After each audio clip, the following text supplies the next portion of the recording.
Hey, greetings everyone. Glenn Kellaway from the basement. It is Sunday morning, and I am going to cover a whole bunch of topics this morning. The Beach Boys, divorce, Woodstock, and an old album that I found on CD that I've been looking for a while, and I finally found it. So I'm going to talk about that too. First of all, I did a video earlier in the week. Got a lot of views, got a lot of comments. Inspired another video by my friend Larry Graves. It was a joke. I'm not getting divorced. I want to let you people know I am the most happily married man in the world. I have the greatest wife ever. Couldn't be more supportive, couldn't be more loving. We get along fantastic. We're a team made for each other, and I am the happiest man on earth, married. It was a joke video against Larry. My friend Adam, what the Jim, he commented on Larry's video that he didn't like my video. He thought it was awful that I covered such a subject like that, a serious subject. Adam, 50% of married people get divorced. It's not uncommon. It's not like I'm, like I don't find it that sensitive an issue. Maybe just me. And I have been through a divorce. So if you think that I haven't, I have. Lynn and I are both on our second marriages, but we've been together over 30 years. And it's been incredible. I divorced Larry Graves, or filed for divorce from Larry Graves. I think a lot of people don't watch whole videos. They watch the first couple of minutes and go, oh, Glenn's getting a divorce. Oh. So anyway. Larry and I are fine. We're trying to reconcile. Everything will be fine. We're going to do a video together where he gives me a couple of Beach Boys albums to listen to. He's going to torture me, and I'm going to give him something else on Billy Strings. And by the way, Larry, he was joking about the name Billy Strings. The name comes from, the man's name is William Apostle. And when he was a little kid, he was playing every instrument with a string on it, and his aunt came over the house and noticed he was playing all these instruments and said, you're Billy Strings, and it stuck. So in that way, it's kind of a cool name. So next, I will show you what CD I picked up. Always loved this album. I think everybody thinks Every Picture Tells a Story is Rod Stewart's best album and one of the best albums of the 70s. But I am always been a fan of Gasoline Alley, the album that preceded it. Fantastic record. I've never found this on CD for some reason, and was in a store the other day and found two of them. I found an original, and then I found the Rod Stewart remasters. So I took a chance on the remasters. Gasoline Alley, different cover. There's the they don't even show any of that cover, I don't think. No, totally different, but that's a great album if you've never heard it. Gasoline Alley's a great song. He does a killer version that's all over now. Only a Hobo, Bob Dylan cover. Country Comforts, the Elton John cover is great. You're My Girl, great Motown cover. Fantastic album. Really excited about that. Woodstock. It's the anniversary this weekend of Woodstock. I have this set that came with original Woodstock toilet paper.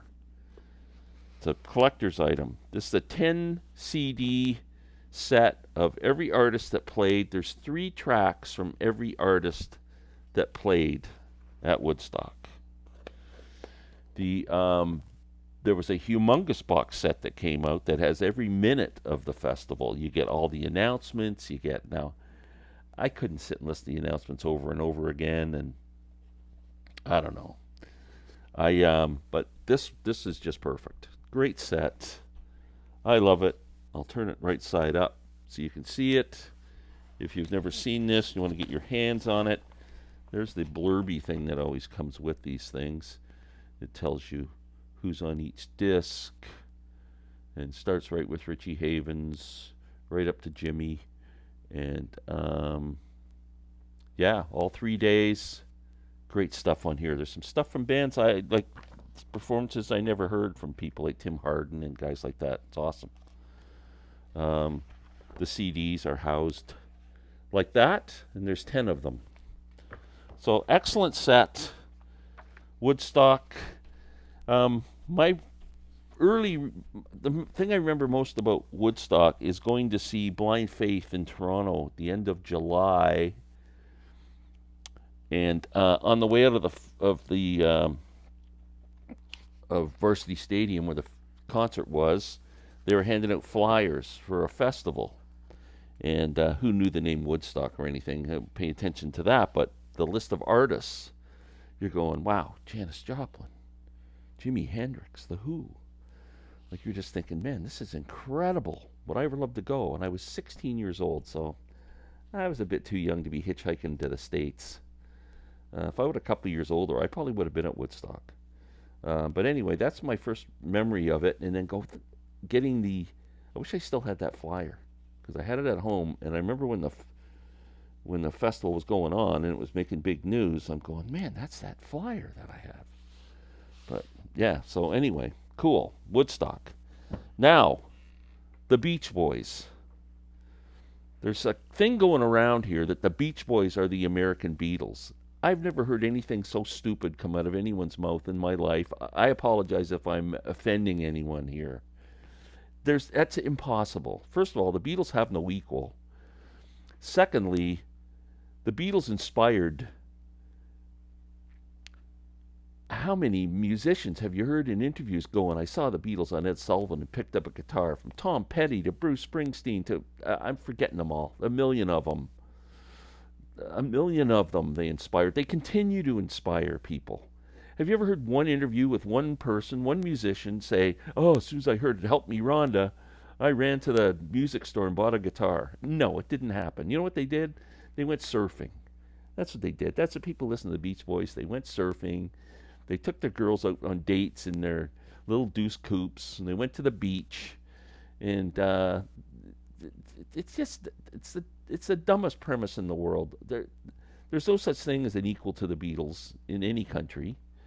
And musically, they're nothing like the Beatles. Stylistically, they're nothing like the Beatles. There's nothing of equality between the Beach Boys and the Beatles, except the names of the bands both start with BEA. That's it. Stop it. Make me come over there.